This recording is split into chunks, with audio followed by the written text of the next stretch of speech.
आपकी वसंत का पाठ 6 रक्त और हमारा शरीर। रक्त और हमारा शरीर यतीश अग्रवाल जी द्वारा लिखा गया प्रसिद्ध निबंध है, जिसमें आपने रक्त और मनुष्य जीवन के स्वास्थ्य पर विस्तार से चर्चा की गई है।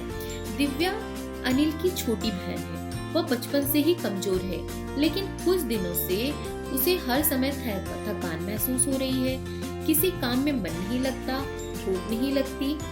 अस्पताल के डॉक्टर ने बताया कि खून की जांच करवानी चाहिए। अस्पताल के डॉक्टर ने बताया कि खून की जांच करवानी चाहिए। देखते हैं आगे फिर क्या होता है। जांच के कमरे में अनिल को जान पहचान की डॉक्टर दीदी मिली। डॉक्टर ने दिव्या के खून के जांच के नमूने लिए और कल अस्पताल से रिपोर्ट मिलने की बात भी कही। दूसरे दिन अनिल डॉक्टर दीदी के कमरे में गया। वहां देखा कि दीदी सूक्ष्मदर्शी से एक स्लाइड की जांच कर रही थी। दीदी ने बताया कि दिव्या को अनीमिया है। अब अनीमिया मतलब क्या होता है? अनीमिया एक प्रकार की बीमारी होती है। अनिल के मन में भी उत्सुकता जागती है कि अनीमिया क्या होता है। तो दीदी बताती है अनीमिया एक प्रकार की बीमारी होती है। तो दीदी ने इसे जानने के लिए पहले खून के बारे में जानना होगा। यदि खून को सूक्ष्मदर्शी यंत्र द्वारा देखा जाए तो यह दो भाग के होते हैं। एक तरल और जिसे हम प्लाज्मा कहते हैं, दूसरे भाग जिसमें लाल सफेद और बिंबाणु होते हैं। दीदी ने अनिल को स्लाइड दिखाई। अब वह जाता है तो दीदी उसे स्लाइड भी दिखाती हैं और दीदी अनिल से कहती है, देखो अनिल कि रक्त के लाल कण बनावट में बालूशाही जैसे होते हैं। बालूशाही एक प्रकार की मिठाई होती है। रक्त में एक बूंद में इसकी संख्या लाखों में होती है। ये कण शरीर के लिए दिन रात काम करते हैं। सांस लेने पर हवा से ऑक्सीजन भी प्राप्त करते हैं। उसे शरीर के लिए हर हिस्से में पहुंचाने का काम इन कणों से होता है। शरीर में हर समय नए कण बनते रहते हैं जो नष्ट कणों का स्थान ले लेते हैं।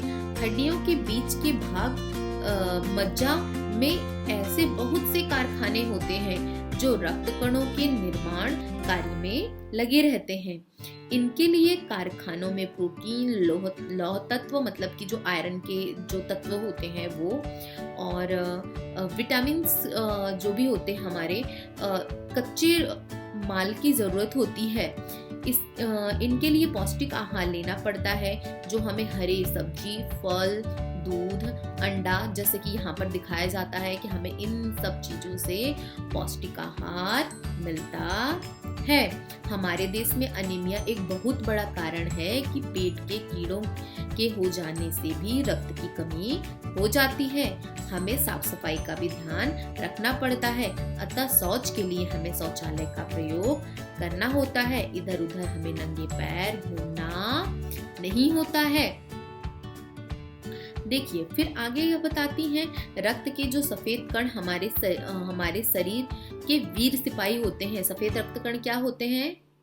जो रोगों से लड़ने की शक्ति, जो हमें व्हाइट ब्लड सेल्स होती है ना, हमें उससे क्या मिलता है? रोगों से लड़ने की शक्ति मिलती है, जिससे हमारी रोग प्रतिकारक क्षमता बढ़ जाती है। इसीलिए यहाँ पर उसको बताया जाता है कि यह एक प्रकार के सिपाही होते हैं।